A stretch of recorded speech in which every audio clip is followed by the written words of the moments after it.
Welcome back to Primetime Crisis. I'm Captain Logan. And I'm Eric. And it's time for some spoiler talk on Luke Cage Season 2. Eric and I watched this over 3 or 4 weeks, and it's been a few days since we finished it, so we may be a little bit rusty on this. We're going to do our level best to have our facts the beginning further details. away than we did the kind of middle and end.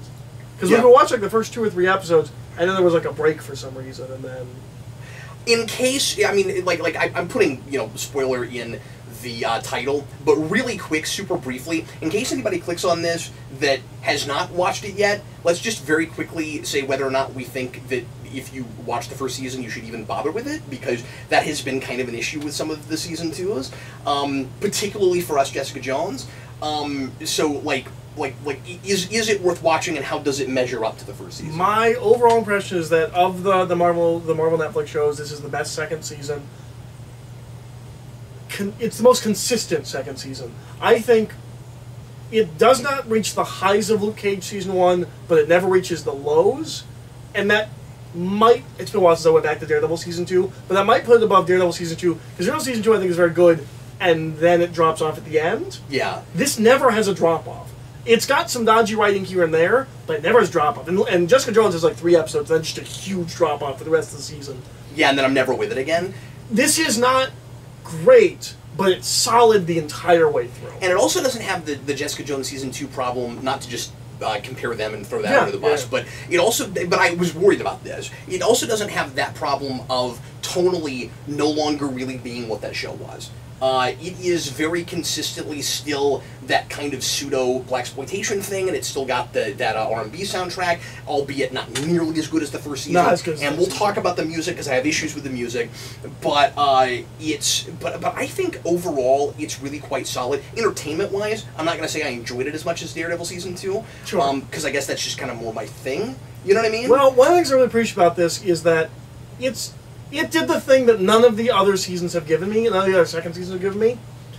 This is just a straight, grounded superhero show. Like, even Daredevil might... Like, well, I kind of was disappointed, or I wasn't kind of. I was disappointed when they announced plot for Daredevil Season 2 is Punisher. I was like, oh, we're not even doing a villain. It's just going to be Punisher. They did really great things with that, thematically and character-wise. And then we did, because we did the hand, but you didn't really want that either. I'm not. Who cares about the hand? Nobody cares about the hand. I love Daredevil. I don't care about the hand. That's not true. Sometimes I do. But like Jessica Jones didn't have a villain. Like Jessica Jones wasn't a superhero show in any way. Like I get that she's not a superhero, but you know what I mean. Like it didn't really feel like it lived in a superhero world. I love But this had the tropes. This you can sink your teeth into on like a superhero rewind level. Yeah. When you're talking about like the motifs and tropes and ideas that a lot of superhero things have, you have the you have the villain that is to some degree the other side of the hero. He asked the hero to join him at one point. He is he's a natural foil. Yeah, and you've got a couple of different villains that all kind of mirrors of Luke in some way. Yeah. At least philosophically. It also, as a television show, does the thing, or fixes what Jessica Jones and Iron Fist did poorly, which is, I'm not watching 100 subplots and going, why am I watching this? And then I get to the end of the show, if it's Jessica Jones, well, I guess Iron Fist as well, and go, why did I watch any of that? It's all interconnected. Yeah. I'm never questioning why I'm watching it. And early on, there are a couple points where we're wondering, and it very quickly makes it clear what it's doing. Yeah. And, because it felt like Mariah was going to have this maybe long, drawn-out, irritating subplot with her daughter that wasn't going to have anything to do with anything, and then obviously by the end, that's all very important. Yeah, and Nightshade is a character who completely evolves, or de-evolves, if you want to put it that way. Yeah, well, and I thought Bushmaster was, I feel like we all forgot. This is the thing, because the Marvel Netflix shows are so damaged reputation-wise at this point. Yeah. But we used to be like, how come only Marvel Netflix can do great villains? I think that again. Yeah, I think Bushmaster is up there. Bushmaster is up there with Cottonmouth and Wilson Fisk and Purple Man. Way better than Diamondback. If Bushmaster was the he has best a half of psychology season 1, that is interesting, and I understand. And, Yep. and he's really sympathetic. yeah, and the performance is great. And that Also, guy when you just look looks at great his- in everything he wears. Yeah, he's He's just so classy and cool. Yeah, he's insanely classy. There were suits where we were like, only this guy could pull this off. Yeah. He was, and like that's that like style and class that Cottonmouth had first season. I Yep. think those characters are really comparable. I do too. And when I go back and look at the show again, which and probably the biggest testament to the season is it's the first one I've seen in a while that I want to rewatch. Yeah. Even It's the Punisher, first- which I really liked, I don't know when I'll go back and rewatch it. This like legitimately would be fun to go back to. Now there are a couple episodes that I think the writing is really subpar, and maybe There's like 2 in the middle. maybe I think is even worse writing than you do from the statement you said earlier. Sure. I don't know, but there are a couple where I think there are at least some lines and some scenes that are inching toward Iron Fist or Defenders territory. But their lines are scenes, they're not whole episodes. They're not whole episodes, certainly. They're not the back half of the series. Should we go ahead and launch straight into full spoilers? Sure, let's launch into we full are spoilers. recommending this Absolutely, season. absolutely. And should we also say like you're right that it is a really consistent thing. But I loved the beginning and I loved the end. Like It's got a little bit of saggy middle, but Sure. I don't even know if I fully agree with that. I think there are 2 episodes in the middle back to back that aren't great. sure, no. All I mean is. You're missing the point of the statement I made, which is completely fair, because that was maybe cryptic. I'm not saying that the middle is not worth watching. The point I'm making is I was really happy that I was with it enough and that it didn't totally lose me and that it wasn't like a really lackluster or totally off in left field, I didn't buy it ending. I loved it at the beginning, and when I got to the end, I was still glad I was there. Which like, that's, I haven't had with any of the Marvel Netflix season 2s. Obviously I don't have Jessica Jones, but I also don't have with Daredevil. Yeah. No, you're right. Some folks sent me messages and said that I would hate the ending. I don't know what that's about. And I didn't have that, and maybe it was they just meant that we'll launch into full spoilers now. I think, folks, let's just start at the ending. Sure. I like to do this sometimes. Yeah. We'll just start right at the end. I think what the folks that said that, I got a few messages, might have meant by it is that I love Luke Cage because he's kind of Superman, and he's veering away from that and not letting himself be Superman anymore. Mm-hmm. And so it might not be like you're gonna hate this because it's bad, but like you're gonna have your feelings hurt, and that might be what folks meant by that. I like that. And I did, but in a good, satisfying way. And I think he can come back from it. Yeah. So I mean that's important. I like I think the season bookends interestingly in that Luke gets too big for his britches at the beginning. And he starts drinking his own Kool-Aid, and he's still doing it at the end, but in a very different way. Yeah. Like by the end, it's almost a more sober kind of thing. He's right? back like, on track. He's doing it. He's trying to do it the right way, right? And he is being logical, right? Like there's a power vacuum. Someone has to be in control. And if I don't do this, what happens? And he's not going to just set the example like Superman would. But I think the thing that's really interesting is Superman would let the mob wars happen. You know, he would let the streets fall apart because he's not going to go put himself in Mariah's shoes like that. But Luke will, and what's interesting is I think Luke thinks he is incorruptible. I think he thinks that he won't go to the bad place.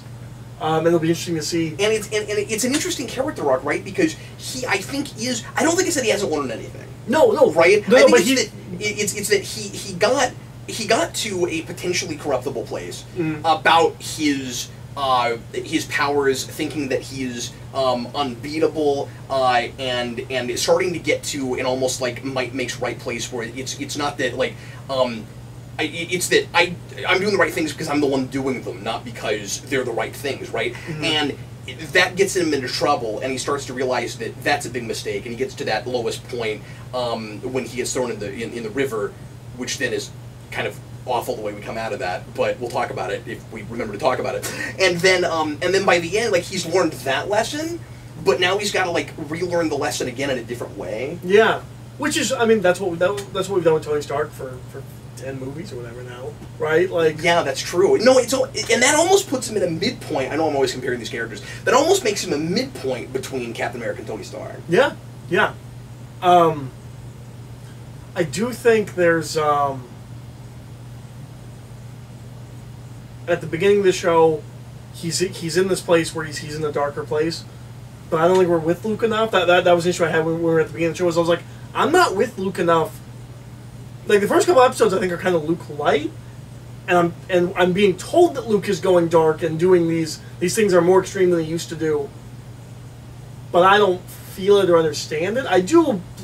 I see him come out of it. I think that's kind of fair. That wasn't my experience with it necessarily. I felt like you dropped this into a status quo. It's real medias res. I don't know that I need to see him get there because I don't know that it's that what's in between that is all that interesting. I just didn't understand his mental state at that time.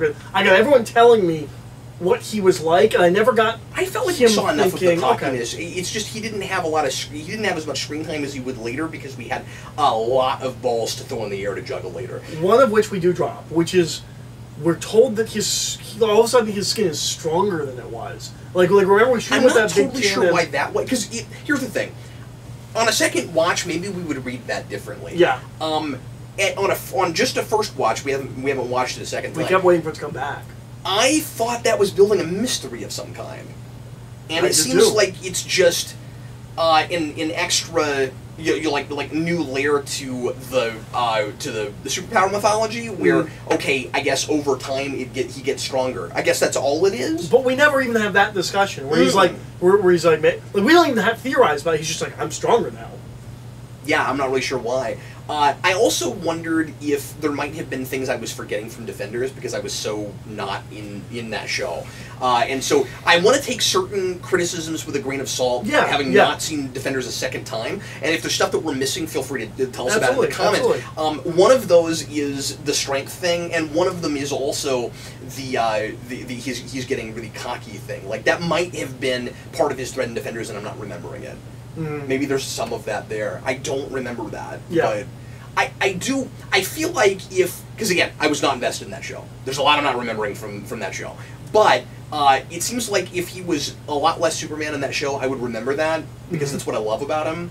And the biggest accolade I can give the season is that they steered him away from that, and I'm okay with it. Like I still. It felt natural. Natural enough, certainly. There are places here and there where I'm kind of wondering if Luke Cage is fully if what he's doing is fully character driven or if it's a little bit plot driven. I had a couple of moments like that, but they're few and far between. Yeah. One of the big ones is the business. We'll go back to the end. One of the big ones is the business of I guess we do need a king. And then 3 episodes later, he needs someone else to give him the idea he just had. Yeah, I don't understand that. So there's a point where for a moment, Luke thinks. And I love the scene. I liked it coming from Shades, but he already came up with it, and we all knew what he was talking about. Yeah, there's a moment where Luke thinks about just taking over. He's like, maybe I should just take over. We're like, oh, is that where it's going at the end of the season? And it is. But what's weird is when we actually get to that point at the end of the season, it's treated like Luke has never considered. It's also dropped before that. Yeah, because he's not working toward it. We never mention it again. And then near the end, it's just like well. No, because then we're just focused on creating the power vacuum that would make that happen in the first place. It's almost like he read the script, like he knew this would happen at some point. But then he forgot about it when it actually happened. Yeah, really weird. Yeah. Not a perfect season. No, certainly not. And I guess while we're talking about criticisms again, one of my maybe the biggest thing for me is we do that middle of Arrow season 3 thing where it's not as bad as that. It's not anything like as bad as that, but where we get a huge cliffhanger.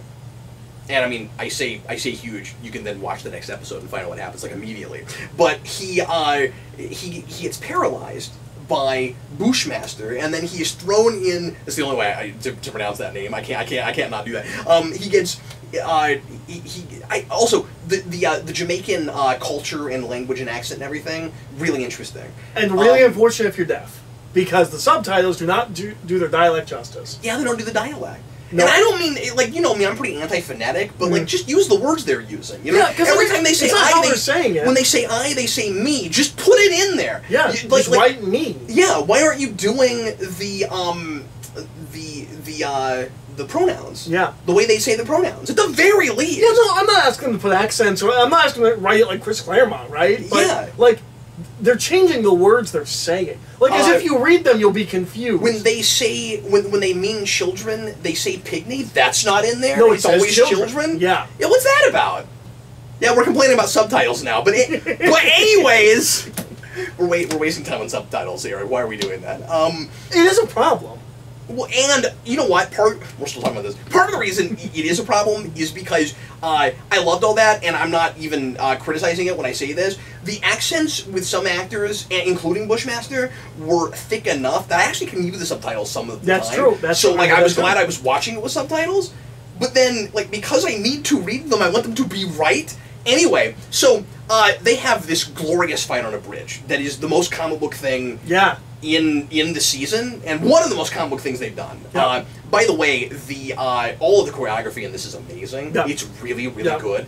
And finally, Iron Fist gets good choreography, and that's a big deal. And we should talk about his episode. We'll talk about Iron Fist, yeah. Because impressively, it's one of the best episodes of the season, and I love it so much. But anyway, so they have this glorious fight on a bridge. And I think it's important that, like, it's a bright, nice, happy day, and then he's thrown in the. Pretty sure it's sunny outside. I remember it looking really nice outside. And then well, it's high noon because he also likes the westerns. Yeah, it's great. So he's really eccentric. It's great. Yeah. So Luke Cage gets paralyzed with this dust stuff that he puts in his hand, which he uses again later, and I think he just has more of it. And he throws him in the water. You're like, oh no, how is he gonna get out of it? And the next episode, he just gets out of it. I guess he just wears off, and now he's fine. And I'm like, oh, that was a little easy. Okay. Yeah. I didn't like that. Wasn't written great. And that's compounded by the fact that is the worst written episode of the season. But, well, yeah. But in the fight, what's really interesting... And I was worried we were coming into a really bad second half. Yeah. Like, I was really... I was like, okay, this is where it goes south, and this is what people who don't like the season are talking about. And then 2 episodes later, it was really good again. That's where the downer episodes are. It starts right after Luke falls in the water. There are 2 not great episodes. Which is, in the first season, about the place where things start to, if not go south, go weird. Mm. You know, and then it comes right back on track again. No, what's really interesting about Bushmaster blowing the whatever on Luke, which I loved all the voodoo stuff, or I guess more witch doctrine than voodoo is. Right? Yeah, it's alchemy or whatever. Yeah, is that also stuff that he got from Nightshade? I imagine. Well, he buys supplies from her, but he already knows some how of to that mix stuff.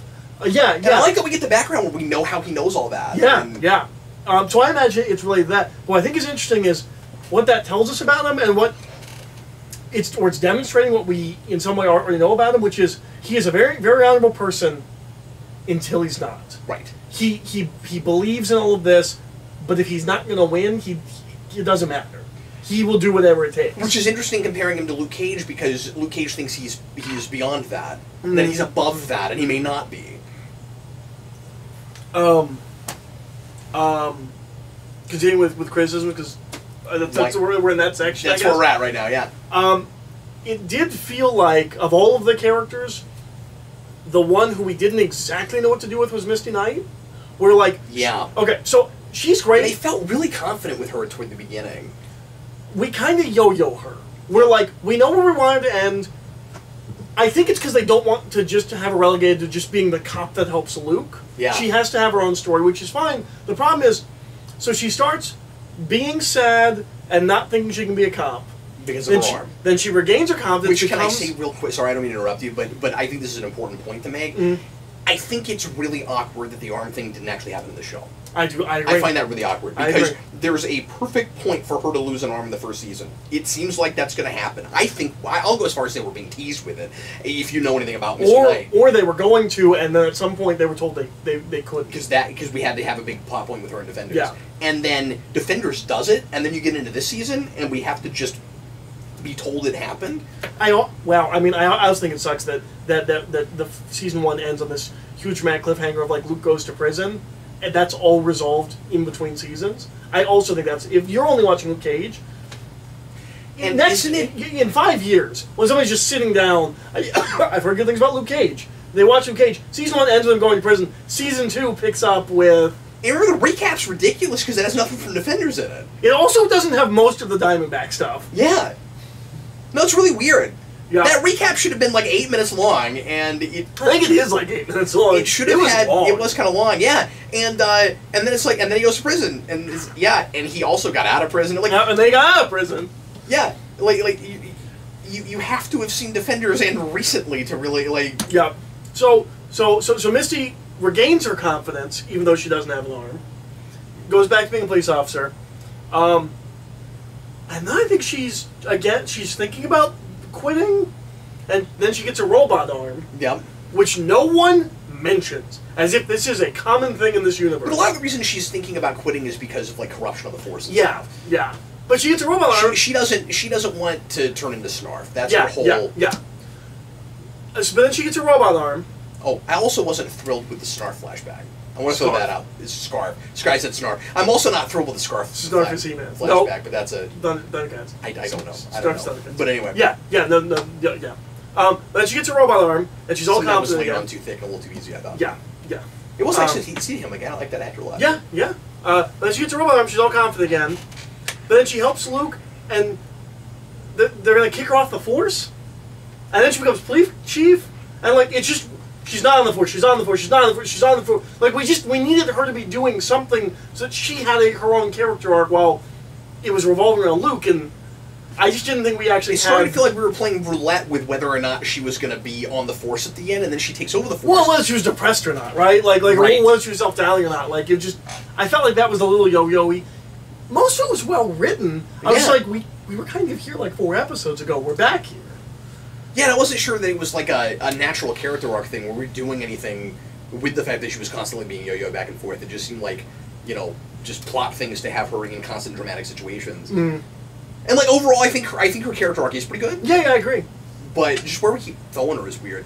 It felt like... Because there's a point once she hits a robot arm where you're like, oh, this is it. Like, Luke and her are going to make Heroes for Hire. And see, that's the thing, is if you know anything about these characters, that's also weird, because I got really excited when she leaves the Force, because it's like when you move your straw, I thought you were saying something, like, and it was just your straw, and I was like, why is he making that noise? It's weird. Anyway, but when she leaves the Force, I got really excited, because I was like, oh, okay, like they're getting us to comic book status quo with her, where and also, she's making, this is the thing I don't totally get, but no, I do. Never mind. This does work now that I'm thinking about it. So it's weird. We do this kind of like unexpected thing with her, where you think she's gonna do the comic book thing where she's gonna leave and stay gone because she's talking about the lines you can't cross and the things that you can't do that you need to be able to do if you're a cop. Yeah. And she doesn't want to be a corrupt cop, but she also understands why Luke Cage is necessary and uses him constantly and never has a moment until the end when he's no longer being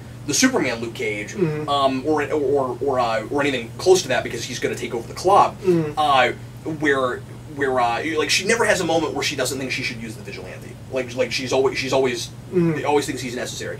And then the reason she stays on the Force, I think for the most part, by the end, is because she can no longer count on that. Now, like, she needs the law because the one guy who she was advocating for, who was working outside the law but still mostly within it, is now potentially the enemy. And so that actually does totally work. And I do really like leaving them on that place where it's really sad. Where she's like, if you start to go the wrong way, I'm taking you down. He's like, I know. That's why I'm comfortable taking this position, because I know you will try and stop me.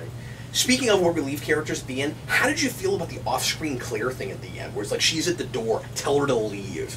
I didn't love that. That felt. Did you want closure? Because or that felt unluke. At least closure. I thought Luke would have at least gone and said something to her. I think it's supposed to be telling us. It's an easy way to say, like, it's already corrupting him. I don't know if it's that or if it's that he's he doesn't want her to see him like this. Yeah, I think it's more that, where, like, because that tells us that secretly there's at least some part of him that is worried that he could be corrupted by this, or that he's just he doesn't want her to see him that way because he's embarrassed about it, or he's more conflicted than he's putting on, and he knows that she's going to tell him this is a bad idea. Yeah, exactly. He doesn't want her to turn him around on it. But I'm with you, like, it's in the moment, because that's what I was going to say. In the moment, it's hard not to think, yeah, like, you know that even though she left you, she's still been on your side all along. Like, like we know that she's worried about him and that she wants to come back to him and that she's hoping he'll go the right way. But that's probably why maybe they don't bring that out to the fore enough. Like the way she feels about him and what she's doing in the background. I think we need 1 or 2 more scenes with her while she's not with him. I think there should be. We have no scenes after she leaves. No, she's just gone. She's there for the first 3 or 4 episodes. I think there maybe should be a conversation with her and Misty somewhere in the middle. I think that would have been really nice. Yeah, yeah. Or like just her presence should still be felt. She should have been there with Misty and Iron Fist girl. I forget what her name is. Oh right, yeah. Colleen Wing. Yeah, Colleen Wing. Like when they have their like girls' night out. Like it would have been interesting if she was there, also working through things. Yeah, good call.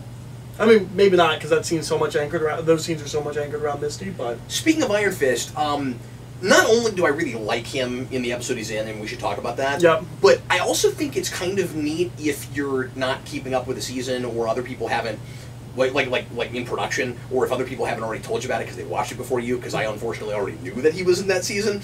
That his presence is felt, and he's behind the robot arm, and they use his office later, and Colleen shows up. And Colleen shows up toward the beginning. It's toward the beginning, right? Like episode 4 or 5, yeah. Okay, and then I couldn't remember where that fell. Maybe it's earlier. I might be wrong. You usually wouldn't expect the actual guy to show up when we just keep like having him working in the background like that. I think it's really cool he got an episode. I like, and we'll see how this plays in Iron Fist. I like the idea of all of the Marvel characters.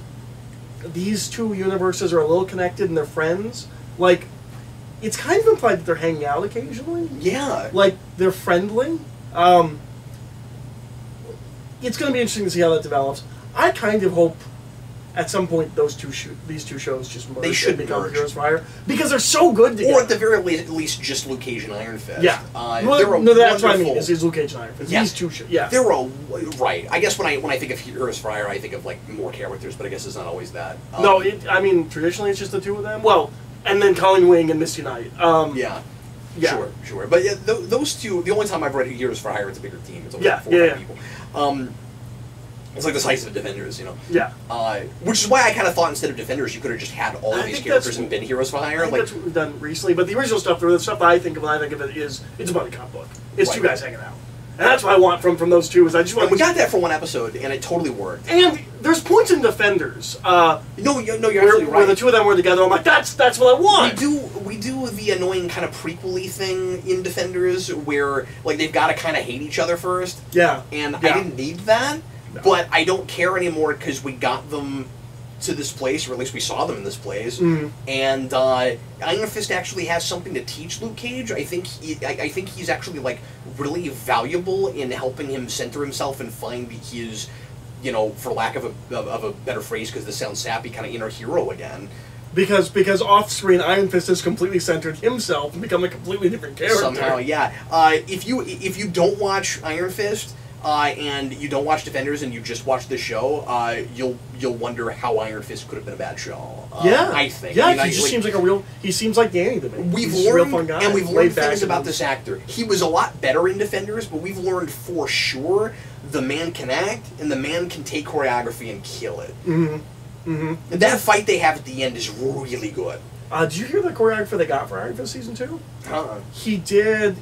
There was 2 movies that kept coming up. I forget what the first one is, but the second one is Black Panther. Oh, cool. Which is cool, except Black Panther's not kung fu. I don't know if that's exactly what I think it should be, but it's better than not having choreography. Well, sure, but it might be a choreographer that's versatile. That's true. Gets different kinds of choreography. That's not a thing I've ever really heard where there's a choreographer that only does this kind of martial art, like much of the time. But most of the time, when you don't do martial arts, you don't do martial arts. You know what I mean? Well, no, but there's martial arts toward the end of Black Panther. They have a really good fist fight next to that train. But that's fighting. That's not martial. I don't know. That seems different to me. But maybe I'm wrong. I don't know, man. That didn't look like street fighting to me. That was pretty martial arts. That's true. And maybe they meant it to be street fighty, but it looked really martial artsy to me. You be the judge. I don't know if I'm right about this. You decide. You decide. I thought he was fun. I thought he was kind of layered. I thought there was a lot going on behind his eyes. I just fell in love with him finally, which was really, really exciting to me. And I hope I'm not laying that on too thick. I really think it's that good. Yeah, no, I agree. And it really makes me desperately want just the two of them hanging out and fighting people. But it gives me more hope for his show. And if his show sucks again, it's not his fault. No, we know for sure it's not his fault. We know this guy can act. And we know he gets that character on the page. Yeah. Or at least they get in this show and they're directing him correctly. Yeah. But there's some of that in Defenders. Like that Chinese restaurant, he's very laid back and chill and what I expect him to be. We haven't talked about the gangster politics stuff. We haven't talked about Mariah. And Mariah, yeah. And Shades. Yep. Well, I mean, you mentioned Shades. I mentioned it, but we haven't really talked about it. Let's make that our last thing before we go on. I think, I said this when we were watching it, Shades is the secret weapon of the show, and I hope they're able to keep going without him, because he's amazing in this. And he's more in the background. I don't think when you think Luke Cage, you think of Shades, but he's so important to this season. Yeah. And retroactively, not retroactively, he is in the first season too. I was really impressed that they made the thing with him and Mariah work. I thought that was going to be tedious. I thought it was never tedious. It's not. It really works. The problem with Mariah that it's really twisted and screwed up, and yeah, I ended up really liking it, and I just by the end, obviously he's not a good person. Clearly. But he's that scene where he just tells the whole story. He's surprisingly sympathetic, though, and at the very, it's weird. He's one of these characters that is made more sympathetic just because he's smart and his strategy is sound. Isn't that weird? Yeah, because you're like, well, if they just listen to him. Yeah. It's just frustrating, and you're frustrated with him. And what's weird is he's trying to give Mariah what she wanted before she was crazy. Yeah. Yeah. He can get her out of the life, and she won't take it. She's too far gone. No. And what's fascinating about him, that I'm not sure I've ever really seen before, at least not in this way, is it's not just that he can get her out of life. It's that she's convinced him that he wants to get out of life, which is something he never considered before. That's a good point. And the problem is, she turned him. And that was her family, right? Her family made everyone think that they had to do that. Cottonmouth didn't want to do, just wanted to play music. That's all he wanted. Yeah. And what's really tragic is that he realized that he didn't have to be in this life, but now she liked it, and she didn't want to leave. Yeah. The problem with Mariah, and I like Mariah, but the thing that kept coming up, and it's related to Shades, is that's really impressive because we didn't think we would. Yeah. We hated that they killed Cottonmouth, and when we get to the end with her and she's kind of lost her mind, it's like, okay, but I don't know if that's going to be interesting for a whole season. The problem is that she's clearly crazy, and people keep having conversations with her as if she's a rational person. Yeah. And Shades falls into that the most out of anyone. And that's problematic. Where he's really confused. And you can say, well, he's enamored with her, and he's fallen in love with her, and that's part of why, and he's desperately hoping she's not really. And he is the only person that eventually starts being she's crazy. You are not a good person. You're not a sane person. Even though, especially if she burns that. Even though I understand, yeah, which is, and shoots the entire that whole thing's really messed up. I told you they wouldn't kill that one lady though. I was like, I'm really surprised they killed the sassy. She comes back later. Yeah, then she comes back. Is that her? Oh, that is her. Okay. I knew they wouldn't kill her. But I understand that she's manipulating people, but I will say that episode where they're in Iron Fist's office, and she has a long drawn out conversation with 3 people is a little tedious. With Luke's father, who we've not talked about, and that actor has sadly passed away, and then I'm going to be able to pay that off because he's still alive at the end. Yeah. That's unfortunate. And of course. And he seems to have rest in peace because he's a wonderful actor, and I'm really really sad that he's gone. I really like him in this show, but he has 2 different characters. See, that's another thing where I want to watch the first season again before I'm willing to say that. Yeah. But he seems like a monster until there's this one moment, and then all of a sudden he's like a real loving dad, and like there was just a And misunderstanding has all this between the two. wisdom and Yeah, that didn't seem like the guy that abandoned Diamondback and was just like sleeping around on people, and you know what I mean? Yeah, but the that's first true. one did. The first half seemed like that guy. I could buy that. Yeah, isn't that weird? It's like even between seasons they hadn't changed him yet. Yeah, so that was weird. But I thought both the two characters he played were great. He did a great job at them. And both of those characters hated that scene in Titanic. Mariah is the kind of psychotic that I want if you're going to do a psychotic character. Mm-hmm. It's really impressive because a lot of the time we just use that as a crutch. Well, it doesn't matter what they do. They're crazy. They That don't was need Diamondback. motivation. We can do anything we want to. That was Diamondback. And that was a problem with him. With Mariah, what makes her sympathetic is, or as sympathetic as a character like that can be, and I mean, she's constantly speechifying and saying crazy stuff and would be completely impossible to watch. Maybe for some people she was, and awful if it weren't for the fact that she clearly had a psychotic break. This is a character who really is in denial about the fact that she has lost her mind and wants to be who she was before and wants to go back to being the altruistic politician who's going to fix Harlem and give it back to the people. And she thinks she is, yeah. And we know all the way through that she's not. And Alfre Woodard is incredible. She's great In how she's able to constantly play that detached, like unhinged. A character who again is in denial and doesn't think she's that way. Yeah, she's playing with layers. She's so desperate. Yeah, She's constantly saying. She's basically constantly saying no, trust me, no, trust me. Yeah, In her eyes all the time. Yeah, yeah. No, she's really good. She's really well written. She's really well acted.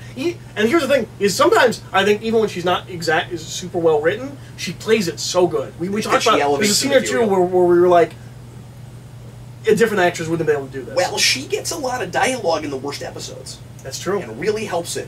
Now, but we also get in one of those bad episodes, we get that amazing scene where she opens the door to her community center and there's 4 pikes with heads on them. Yeah, that was... This show knows how to do cliffhangers. But I didn't even talk about Bushmaster's Bane. That's the thing.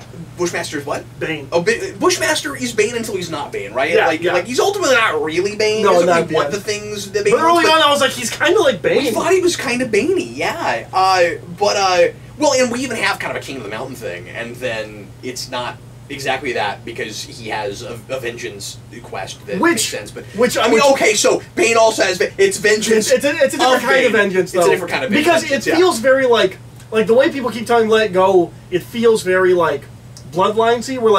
We're like generations ago, their family wronged my family, and you're like, well, okay, but then you find out it wasn't generations ago. Literally, his house was burned down, and everyone he loved burned alive. Marvel needs to get with some alcohol company and make Bushmaster rum. Yes, I would buy it the second. I would too. I don't even like rum. I don't like rum either. That needs to happen, though. That'd be great. We'll do a Snackvolution. Yeah. But I was going to say, one of the really surprising and impressive, and I don't know how they do this, it's sort of like Lex Luthor in Smallville. One of the really impressive, consistent things in this show is even in the worst written episodes, Bushmaster is always good. And I don't just mean the actor, like, he's always written well. It's like they have one writer for that guy. Yep, no, he's great. He's great. He doesn't have a bad line. He doesn't have a bad scene. I think I'm liking the show even more as we're talking it out. Mm-hmm. I mean, like, I was pretty sure I was pretty with it. It's pretty solid. But, like, as we're talking about it, and I think those bad episodes will be better on a rewatch because you know it. Because you're not worried like, oh no, is this it? Is this a drop? Right.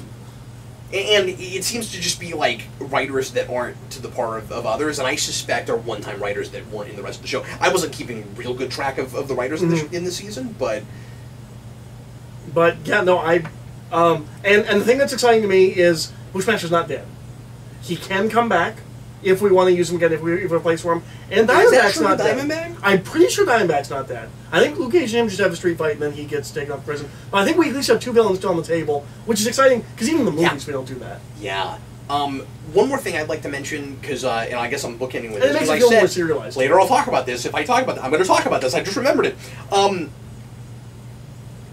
The music's not as good, and the way it's used is not as good. There are, I don't know, like just some of the groups and songs I just didn't care for as well as first season. Some of them were too on the nose. That was the biggest issue. Is it has, once again, I'm evoking Smallville and some of the CW shows, but also other like teen dramas and things where you have a popular song in the background that is basically explaining what you're watching. This season does this like 3 or 4 times. And sometimes it feels ridiculous where it's like... And I don't totally mind the one at the end that is actually a song written about things that have happened. No, that one's fine. I don't mind that. No, That's that one's okay. fine. Also, we get our second Wu-Tang Clan member that wrote a song about Luke Cage in this season. I love that. It's really fun. I want one every season. But no, like, there are points where, like, it's that thing where, like, you don't really notice it, and it hits in, and, like Luke Cage is drowning. It's just narrate, yeah. Yeah, you know, Luke Cage is drowning, and the music's like, he's drowning, despite his arch nemesis, on the bridge. He's paralyzed, what's gonna happen? Tune in He next blew time. some stuff in his face. Like, you're like, oh, this is what's happening. And it's just, I think it's unintentionally funny. Stokes shouldn't have messed with the Bushmaster rum. Every time the song did basically start narrating, both of us just started giggling a little bit. Where it would just be like, it's a minor point, but it took us out. Where like Luke is just like crying for a second, and the music's like, it was like, even a man can cry, and you're like, ha, like, because he's crying and he's a man. I do think there were places where none of those lyrics happen in the show, by the way. He's gonna break out of his cage. But my fake singing voice is just Jason's fake singing voice. my son. There is I do think that there are places where, and I didn't have this at the beginning of first season when we did this a lot, because a lot of it was just like establishing tone and atmosphere and giving us a sense of the I don't know, gravitas of the show, or however you want to put it.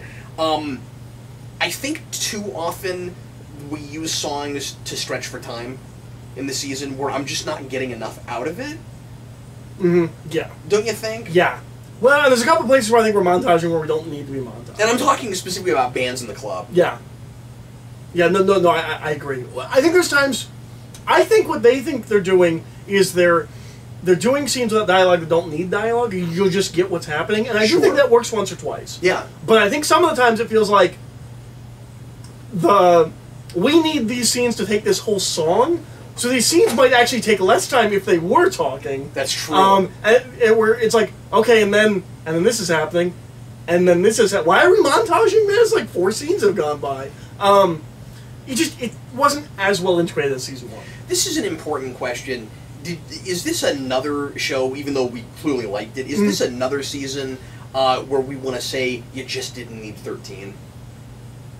I still think it kind of has that, especially with some of the stuff we were talking about with Misty Knight and. It doesn't feel it as badly as I do in some of the other seasons.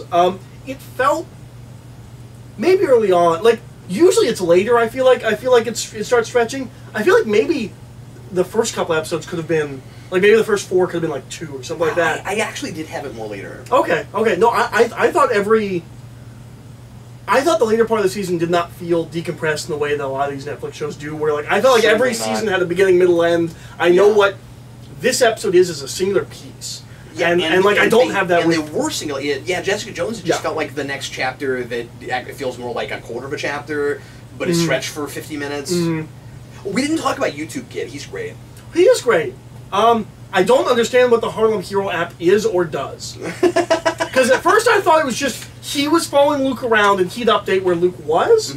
But later they use it to find him, which the first time they use it to find him, Luke should shut that down, but he doesn't. But then it seemed like it's just anytime anyone sees Luke Cage, they like update, like I saw Luke Cage over here. Like it's just constantly updating people where he is, and that seems like a bad idea. Oh, also the smarmy guy who collects Luke Cage was really good too. Oh yeah, no, he's great. Yeah, he's.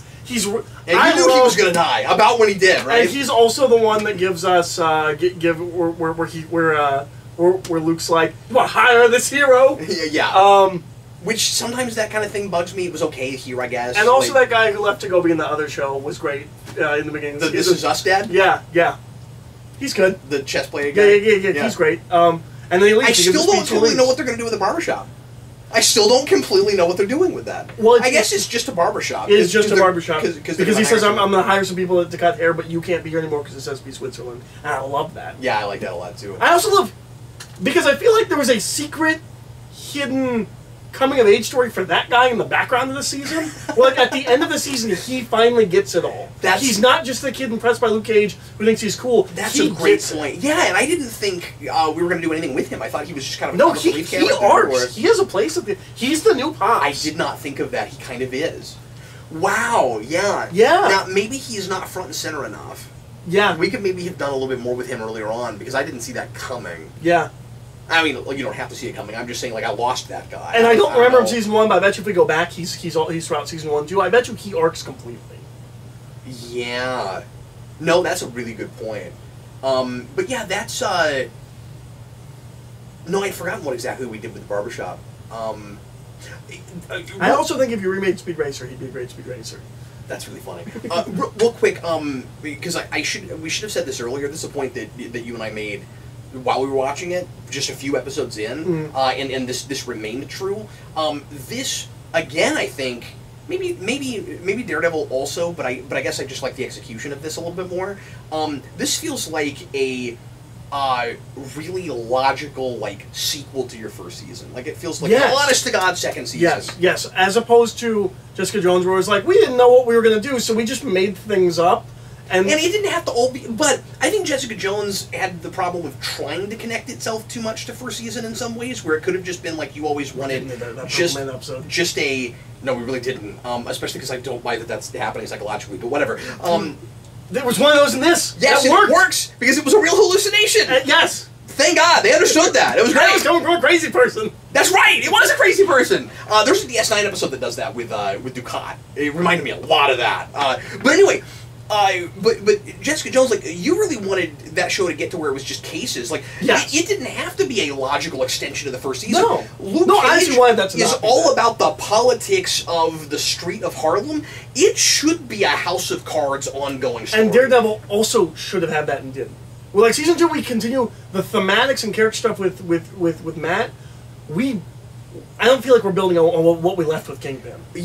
Not really. We did, plot-wise, obviously, stuff with the hand of Black Sky and all that. Right, but that wasn't the stuff we cared about in no, but I'm just saying it was still an extension of stuff that gave us. Yes. But it wasn't an extension of the main stuff. Whereas this is a continuation of the plot of that. Well, yeah, but I mean, like, it depends on what you consider main stuff. I mean, like, Stick's not nothing. No, you're right. You're right. He's great.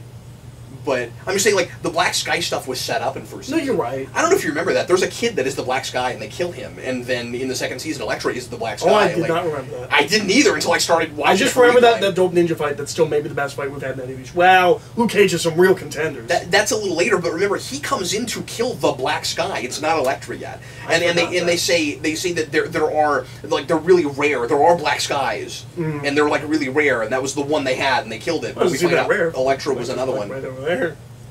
Well, maybe she's like the only other one that they know about. I don't know. Anyway, well, every 7 centuries there are 2 Black Skies. Do you have anything else you want to make sure to mention? No. I'm kind of bummed because not bummed. I don't know if I have anything else to say about Bushmaster, but I feel like he's the MVP of the season, and we didn't talk about him that much because he's just great. There's definitely an analysis to be done of that. Yeah, we're just out of time, and we haven't. Yeah. But like I said, there's a really interesting comparison-contrast paper to write with him and Cottonmouth. Yeah. Which I didn't think of until this conversation, but, like, no, in some ways he I don't mean he is Cottonmouth, but they're playing with some of the same ideas with that, especially with the notion of, like, you don't have to be vengeance-driven, you don't have to go this way. Like, his whole family, it's an inverse. His whole family is not in that life. Yeah, and they're like, you don't have to be this, man. Yeah. Whereas Cottonmouth felt like he was forced to be that way. He's also addicted to a strength-giving substance that's destroying his body. Was Cottonmouth addicted to it? No, I mean with Bane. Oh, you're right. Well, no, I had that. In fact, at one point I almost compared it to Venom while we were watching it. But I didn't because I had overthought it too far to the point where I was like, he's not Bane anymore. So I'm not going to make that point. That's a stupid point. He's not Bane anymore. And so I just never said it. He's kind of Bane. He kind of is, yeah. Like, and we don't leave him in a... Well, I guess we do. We leave him burnt out, like, on the stuff that he was using, and, like, he's in the ambulance. Oh, and if you like comic book Bane, you didn't get in Dark Knight Rises, but you did get it in Luke Cage Season 2. Yeah, well, and that stuff, like, you know, it makes him crazier. Yep. Which is what Venom does. Yep. Yeah. No, you're right. He's got some bait in him. Well, everybody, thanks always for watching. Sure appreciate it. Leave us your comments and let us know what you thought of Luke Cage Season 2. Did you like it as much as we did, or are we crazy? Because I know there's some people that really disliked it. So, I would be interested to know what the things that people dislike about it. Me too, yeah. Because, I mean, obviously I have my stuff. Yeah, and, no, it's not a perfect season. There are those there three things episodes to I think about. are really badly written, Yeah. but it's impressive we recovered. I mean, that's... Yeah. You know, sometimes it's about, you can get knocked down, it's about how you recover. Well, and then there's also, like, I mean, like, we list off a bunch of things that bother us. Those could bother people more, and then they stack. Absolutely, sure. No, But, certainly. yeah, no, I'm interested to hear from the people that didn't like it, what they didn't like about it. And I can see seeing it a second time and being like, nah, it's not that good, but maybe. I feel like I would see it a second time and like it a little bit better. You think so? I think so. You pick up on more stuff. Yeah, yeah. We got a lot done. We did get a lot done. And we know where it's going, so we're not... It didn't feel like it should have been a movie, but we stretched it to 13 episodes. I mean, it's a TV show. Yeah, no, absolutely. I agree. Well, folks, once again, thanks for watching. We sure appreciate it. Eric and I are going to move on now in the omnibus to how we felt about. We have a bunch of movies to review, especially a lot of requests, so look forward to that. Not any big featured thing, because all of our featured this week were spoiler things. I am going to talk really briefly about Skyscraper. I guess that's the one recent thing I've seen, but I mean real briefly. I don't have a lot to say about that movie. So anyway, if you are watching this in the playlist, let it just keep going and mosey on along with us to the next video. And otherwise, thanks so much for watching, everybody. We sure appreciate it. I, once again, am Captain Logan. And I'm Eric. We'll see you again soon.